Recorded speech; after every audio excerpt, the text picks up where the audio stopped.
When we think about 20th century Marxist theory, one name that always stands out is Louis Althusser.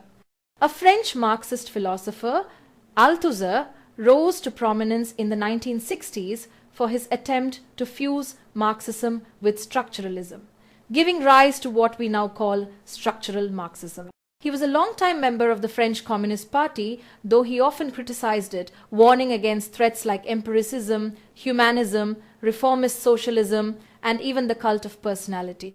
His personal life was deeply troubled. He struggled with mental illness, and in 1980, after the tragic death of his wife Helen Rittmann, he spent the rest of his life in psychiatric care. Yet, despite this, his intellectual legacy remains central to Marxist thought.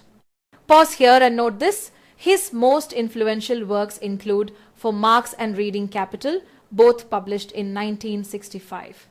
In these, he introduced the idea of an epistemological break in Marx's writings, distinguishing between the early humanist Marx and the later scientific Marx of Capital from 1867. But the work that UGC loves to test is his essay Ideology and Ideological State Apparatuses from 1969, asked in exam. Here, Althusser explained how power functions not only through force but also through ideology. He divided the state's mechanisms into repressive state apparatuses like the police, military, and law, which enforce order through violence, and ideological state apparatuses or ISAs, like schools, churches, media, and culture, which reproduce social order more subtly. And this is the golden anchor Althusser redefined ideology. It is not just false consciousness. Instead, ideology is the imaginary relationship of individuals to their real conditions of existence, asked in exam. In other words, people live ideology as if it were natural and real. Can you recall the term interpellation? This was another key idea from Althusser, asked in exam. Interpellation means ideological hailing. Imagine a policeman shouting, "Hey, you there!" and the person turns, recognizing themselves as the one being addressed. In that simple act, the person accepts their place as a subject within ideology. This is how individuals are shaped into subjects not by conscious choice but through everyday practices. Drawing on Gramsci, Freud, and Lacan, Althusser gave us a more layered theory of ideology that went far beyond traditional economic determinism. His other concepts like overdetermination, aleatory materialism, and determination in the last instance added further complexity to Marxist analysis.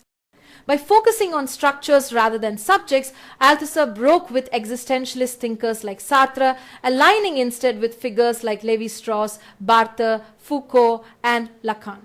His structural Marxism gave a new direction to critical theory, one that continues to shape how we think about ideology, power, and subjectivity. If there's one name every UGC student must know in literary theory, it's Terry Eagleton. Born in 1943, Eagleton has spent more than 5 decades shaping the way we think about literature, politics, and culture. He has taught at Oxford, Manchester, and Lancaster, while also holding posts at Cornell, Yale, Trinity College Dublin, and Melbourne. With over 40 books to his credit, Eagleton is one of the most widely read theorists of the modern age. Pause here and note this down. His most famous work is Literary Theory, an introduction published in 1983. This book has sold over 750,000 copies and remains the go-to guide for students entering literary and cultural theory. And yes, it has been asked in exam. Eagleton's central argument is that all literary theory is political. Literature doesn't just reflect beauty or art, it helps reproduce dominant ideology. In other words, literature is not neutral. It plays an active role in shaping power and values. Can you recall why this matters? Because Eagleton makes us see that reading literature is not just an aesthetic act, but a political one. Every interpretation of a text is connected to larger social struggles about meaning, truth, and justice. Eagleton is also well known for his critique of postmodernism.